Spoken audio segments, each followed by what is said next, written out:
जो पार्टी अपने 40 साल के वर्करों को इंसाफ नहीं दिला पाई, वो लोगों को क्या इंसाफ देगी?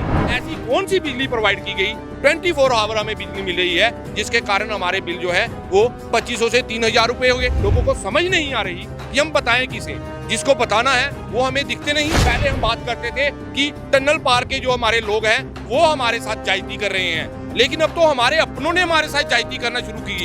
ये लीडर जो हैं ये अपना घर भरना जानते हैं, लेकिन लोगों की दुख परेशानियां जो हैं उनको सॉल्व करना नहीं जानते। उनकी जनता अब तैयार है, अब इनको जवाब देने की बारी आई है।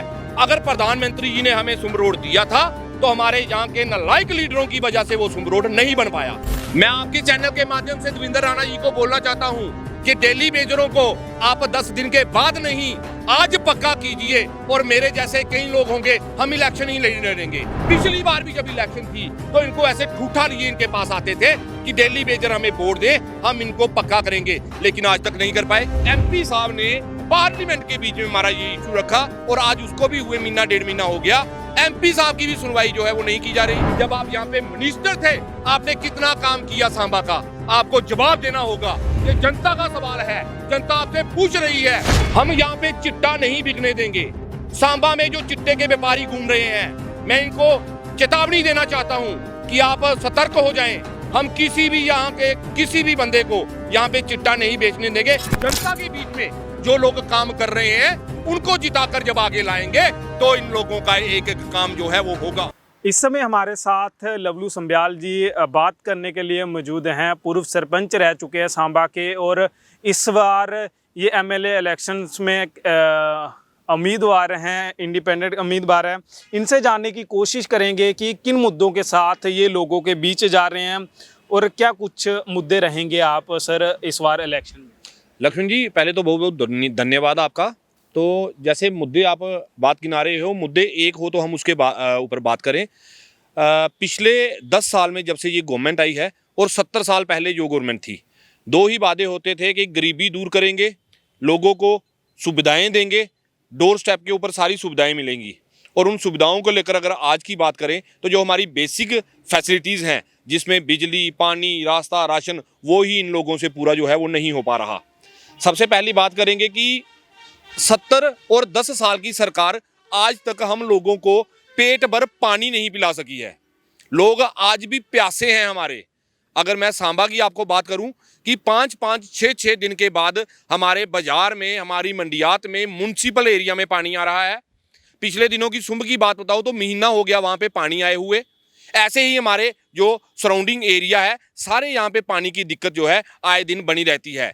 गगवाल का संगवाली गांव है, अगर आप वहाँ की ग्राउंड रिपोर्ट देखेंगे तो वो लोग आज भी बाल्टी में मग से भर भर के पानी जो है वो पी रहे हैं, क्योंकि पानी नहीं मिल रहा। और डिपार्टमेंट के पास सिर्फ एक टैंकर है सप्लाई देने के लिए, वही गगवाल जाएगा, वही सुंब जाएगा, वही नड जाएगा, वही सांबा में देगा। तो ये सारी फैसिलिटीज जो है ये हमारे यहाँ के लीडरों ने देनी थी। हमारे MP, हमारे MLA, हमारे DDC, BDC, इन सब ने हमें ये फैसिलिटी जो है वो देनी थी, लेकिन कहीं ना कहीं ये नाकाम रहे हैं। उसके बाद मैं दूसरे इशू पे आऊँगा। दूसरा इशू है बिजली का। आज हालात ऐसे बन गए हैं कि 18-18 घंटे के कट जो हैं बिजली के हमारे यहाँ पे हो रहे हैं। हमारा रिमोट एरिया है, सुंब है, नड है, यहाँ पे तो बिजली अगर रात को बंद हुई तो सुबह समझ लो कि सुबह 8 बजे से पहले बिजली नहीं आएगी। वो भी लोग अगर वहाँ पे इकट्ठे होकर जाएंगे तो बिजली लोगों को मिलेगी।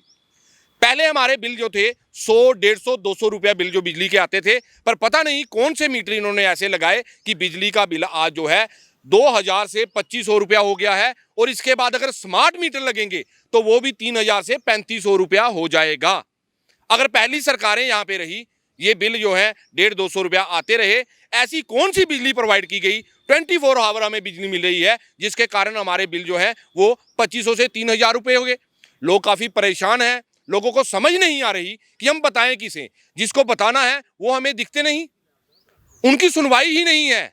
मैं बात करूंगा हमारे रेलवे स्टेशन सांबा की। यहाँ पे ट्रेन के स्टॉपेज बंद हुए हैं कोविड-19 के बाद।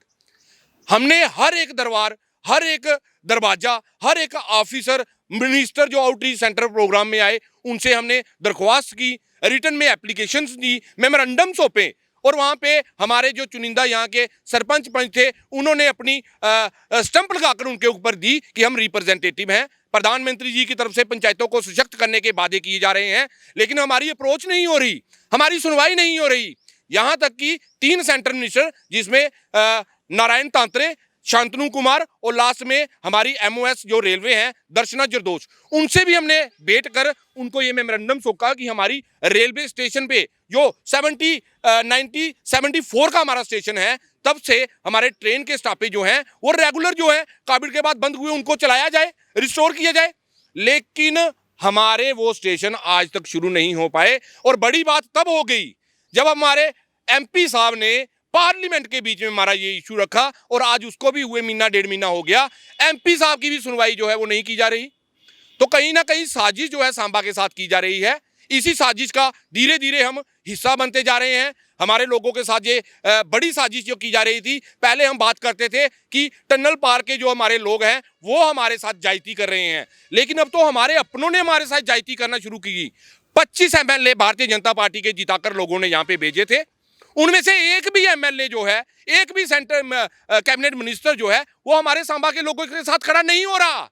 हमारे अपने मिनिस्टर है मन्याल जी, वो भी आज सांबा के लोगों के साथ खड़े नहीं हैं। चंद्र प्रकाश गंगा जी, वो भी आज हमारे लोगों के साथ खड़े नहीं हैं। हमारा रेलवे स्टेशन बंद कर दिया गया। बड़ी बात तो तब हो गई जब प्रधानमंत्री की तरफ से दी हुई स्कीमें, चाहे वे प्रधानमंत्री आवास योजना है, चाहे वो शौचालय है, या और हमारे जो डेवलपमेंट के काम हैं, ये हद तब हुई जब पिछले 1 साल से हमारे सांबा की माइनिंग ही बंद है। मैं लोगों को आपके चैनल के माध्यम से बताना चाहता हूं कि 1 साल से, पिछले 1 साल से हमारी माइनिंग जो है सांबा में बंद पड़ी है। कोई ऑफिसर सुनवाई नहीं कर रहा, बड़े बड़े प्रोग्राम करवाए जा रहे हैं, यहाँ पे डोर स्टेप पे सेक्रेटरीट के ऑफिसर सेक्रेटरी लेवल के भेजे जा रहे हैं, लेकिन हमारी माइनिंग जो है पिछले 1 साल से नहीं खुल रही। अब गरीब बंदा जिसने शौचालय बनाना होगा, जो प्रधानमंत्री जी ने हमें दिया है, उन्होंने प्रधानमंत्री आवास योजना का घर बनाना होगा, तो मैं आपसे पूछता हूं, आपके चैनल के माध्यम से लोगों से पूछता हूं कि वो रेत बजरी पत्थर कहां से लेंगे? वो रेत बजरी पत्थर ही 1 साल से बंद किया गया है। ये लीडर जो हैं ये अपना घर भरना जानते हैं, लेकिन लोगों की दुख परेशानियां जो हैं उनको सॉल्व करना नहीं जानते। इसी के साथ में बड़ा मुद्दा जो हमारे सांबा का, हमारे जम्मू कश्मीर का है, मैं आपके चैनल के माध्यम से लोगों को बोल देता हूं, हम यहाँ पे चिट्टा नहीं बिकने देंगे। सांबा में जो चिट्टे के व्यापारी घूम रहे हैं, मैं इनको चेतावनी देना चाहता हूं कि आप सतर्क हो जाएं। हम किसी भी यहाँ के किसी भी बंदे को यहाँ पे चिट्टा नहीं बेचने देंगे, ना अपना भविष्य, हमारे आने वाली जनरेशन जो है, हमारे बच्चे जो हैं, उनको हम खराब होने देंगे। ये मेरी खुली चेतावनी है, और मैं दोबारा बोलता हूं कि सांबा में चिट्टा नहीं बिकने देंगे। आप जितना मर्जी जोर लगा लीजिए, यहाँ पे ये नशा हम नहीं बिकने देंगे। इसी के साथ में बड़ा मुद्दा जो है वो हमारे सुंब रोड का है। 8 साल पहले से ये रोड तोड़ा गया है, आज तक इस रोड को नहीं बनाया जा रहा।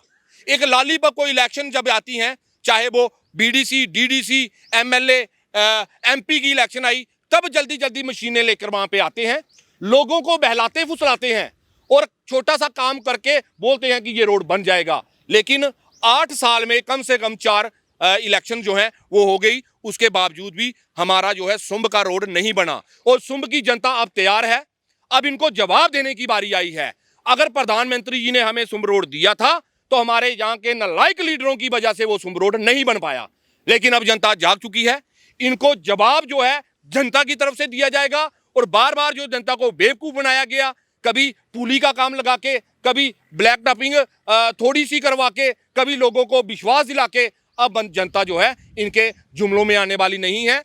अब जनता इनको जरूर जवाब देगी, और जो जायतियां हमारे लोगों के साथ हुई है उसका मुंह तोड़ जवाब जो है इस इलेक्शन में असेंबली की इलेक्शन में इनको दिया जाएगा। PH डेली विजिट का अहम मुद्दा रहने वाला है इस इलेक्शन में। अगर देखा जाए, देवेंद्र राणा जी का एक बयान आया है कि उन्होंने बोला कि अगर हमारी सरकार बनती है तो 10 दिन के अंदर हम PH डेली विजिट को पक्का कर देंगे। उसको किस तरह से देखते हैं? मैं आपके चैनल के माध्यम से देवेंद्र राणा जी को बोलना चाहता हूं कि डेली वेजरों को आप 10 दिन के बाद नहीं, आज पक्का कीजिए, और मेरे जैसे कई लोग होंगे, हम इलेक्शन ही लड़ने देंगे, क्योंकि हम गरीबों की आवाज उठाना चाहते हैं, कुचले हुए लोगों की आवाज उठाना चाहते हैं, डेली वेजरों की आवाज उठाना चाहते हैं। जो लोग इन सरकारों की तरफ से तड़पाए जा रहे हैं, हम उनकी आवाज उठाना चाहते हैं, इसलिए हम इस इलेक्शन में आ रहे हैं। नहीं तो हमें कोई जरूरत नहीं है इलेक्शन लड़ने की, लेकिन इन लोगों की तरफ से इन लोगों को जितनी तानाशाही इनके साथ की गई है, कई बार इनको जुमले दिए गए। पिछली बार भी जब इलेक्शन थी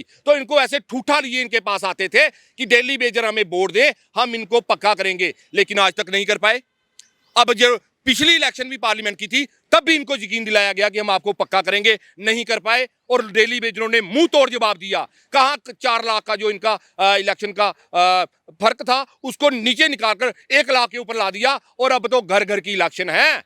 इस घर घर की इलेक्शन में डेली बेजर आपको बताएंगे कि आप किस तरह से जीतते हो। डेली बेजर भाइयों से मेरी एक रिक्वेस्ट है कि अपना वोट डालें, अपने घर वालों का वोट डलवाएं, अपने रिश्तेदारों का, दोस्तों का, गांव का, हर जगह का अपना वोट इनके खिलाफ डलवाएं, ताकि इनको एहसास हो कि लोगों के साथ ऐसे लोगों के साथ नाइंसाफी करने के बाद लोगों की तरफ से कैसा जवाब दिया जाता है। मैं डेली बेजरों से ये रिक्वेस्ट करता हूं कि अगर आपके आशीर्वाद से मैं कहीं पहुंचा तो जब मैं असेंबली में जाऊंगा, मैं सबसे पहली बात जो है हमारे डेली बेजरों की उठाऊंगा, और जब तक हमारे डेली बेजरों का मसला हल नहीं हो जाता मैं चुप करके नहीं बैठूंगा। ये मैं आपको यकीन दिलाता हूं।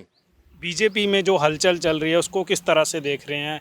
क्योंकि काफ़ी लोग वर्कर थे जो बीजेपी के, वो नाराज़ चल रहे हैं, और काफ़ी लोगों ने रिज़ाइन भी दे दिया है बीजेपी को। उसको किस तरह से देखते हैं? देखिए, जो जमात, जो पार्टी अपने 40 साल के वर्करों को इंसाफ नहीं दिला पाई, वो लोगों को क्या इंसाफ देगी?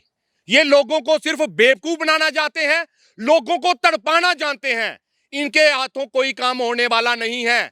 चाहे आप 70 साल बाद वाले देखिए या आगे 10 साल वाले देख लीजिए, इन लोगों का इंसाफ तब होगा जब लोग एकजुट होकर आएंगे, इन पार्टियों को पछाड़ कर पीछे फेंकेंगे, और जनता के बीच में जो लोग काम कर रहे हैं उनको जिताकर जब आगे लाएंगे तो इन लोगों का एक एक काम जो है वो होगा। किसी पार्टी ने आज तक गरीबी दूर नहीं की, लोगों की जो बेसिक फैसिलिटी हैं वो लोगों को प्रोवाइड नहीं की, और लोगों को तड़पने के लिए छोड़ दिया। छोटी छोटी बातें, माइनिंग बंद है, रेलवे स्टेशन बंद है, सुंब का रोड नहीं बना, नड के रोड में इतने इतने खड्डे बड़े हैं, उनकी रिपेयरिंग नहीं हो पा रही, गगवाल में लोग पानी के लिए तरस रहे हैं। क्या कर रहे हैं ये लीडर सिर्फ वोट के टाइम इनको याद आता है, लोगों के पास आकर बहला फुसलाकर उनको कहीं काम करके, कहीं शराबें पिलाकर, पैसे देकर वोट लेना जानते हैं, लेकिन लोगों का काम करना नहीं जानते। जैसे हमारे जिला अध्यक्ष ने बताया कि टैची भर भर के पैसे देकर सीटें ली जा रही हैं, तो मैं लोगों को बताना चाहता हूं कि पहले वो टैची भरे जाएंगे, पहले अपने टैची भरे जाएंगे, उनके बाद लोगों का काम होगा। और जब आप यहां पे काम कर सकते थे, जब आप यहां पे मिनिस्टर थे, आपने कितना काम किया सांबा का, आपको जवाब देना होगा। ये जनता का सवाल है, जनता आपसे पूछ रही है। अगर आप उस वक्त लोगों का काम करते तो आप लोगों के घरों घरों में आपको ना जाना पड़ता, और जवाबदेही आपको देनी होगी। मैं दोबारा आप लोगों को यकीन दिलाता हूं कि ऐसे जो दल बदलू लोग हैं, जो पैराशूट वाले लोग हैं, उनको लोग कतई पसंद नहीं करेंगे, और आने वाली इलेक्शन में जब ये इलेक्शन होती है तो मुंह तोड़ इनका जवाब जो है लोग इनको देंगे। तो ये थे हमारे साथ लवलू संब्याल जी। इनका साफ कहना है कि गरीब जनता का काम करना पड़ेगा अगर इलेक्शन जीतनी है। अब लोग किसका साथ दे रहे हैं ये आने वाले इलेक्शन में देखना होगा। OHN 24 के लिए लक्ष्मण शर्मा।